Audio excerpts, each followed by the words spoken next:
ayda daha çox hansı ibadətə üstünlük verilməlidir və ümumiyyətlə niyə məhz bu ayda edilən dualar qəbul olunar, digər aylarda edilən dualar qəbul olunmur? Bax, belə sualım mütləq şəkildə insan beyninə gəlir bu sual. Təbii ki, bilirsiniz, Ramazanın fəzilətini bir qədər təqdim etməkdən ötürü müəyyən vaxtlarda da açığı deyək ki, xurafat və mühümat qarışıb və müxtəlif mübaliğəli fikirlər səsləndiriblər.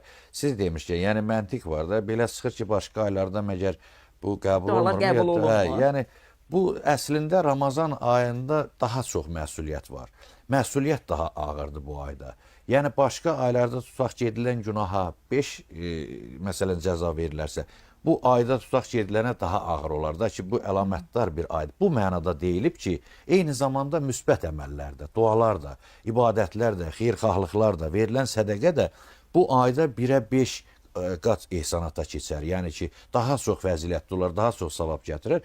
Bax, bu nəzərdən baxdıqda, yəni Ramazan ayında daha çox insanlar şübhəsiz ki, fiqhi cəhətdən götürsək, dini İslam hüququ ilə yanaşsaq, ibadət etməlidir. Yəni, namaz daha çox qılmalıdırlar insanlar.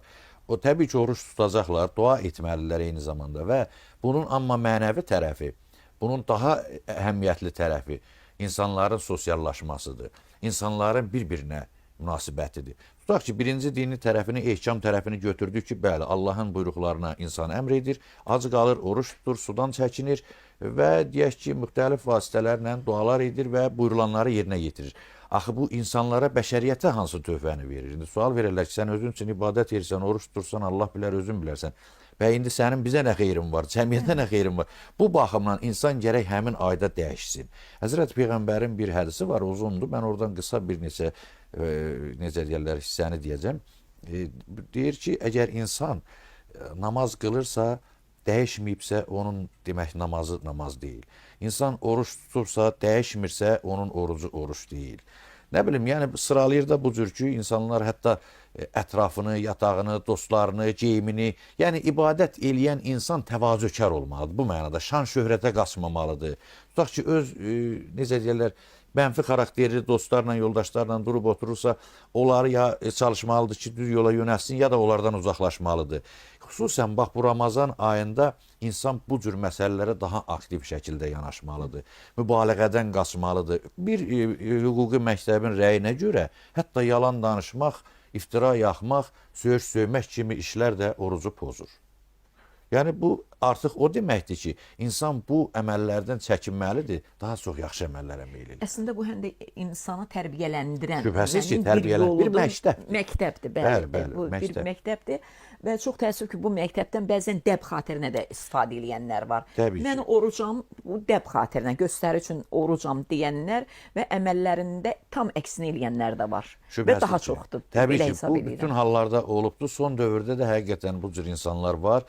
Təbii ki, bu birinci növbədə dinin mahiyyətinə xələl gətirir bu cür adamlar.